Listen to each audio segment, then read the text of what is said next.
Question 15 has got a sector of a circle. We don't know the angle that that sector is formed from, but we know that the length of the arc is 4 pi.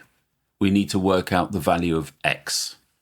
So we can say that the length divided by the circumference must be equal to the value of the angle that has created that arc divided by the angle of the whole circle. So this is equal to x divided by 360.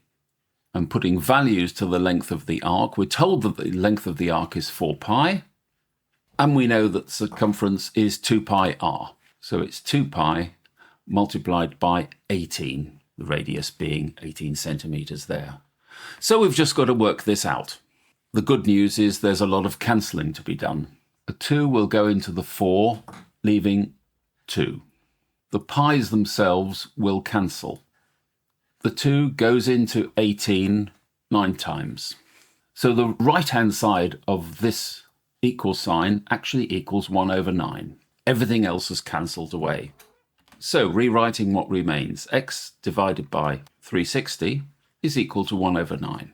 Therefore, x is equal to 360 over 9, which is equal to 40 degrees. And there you have it.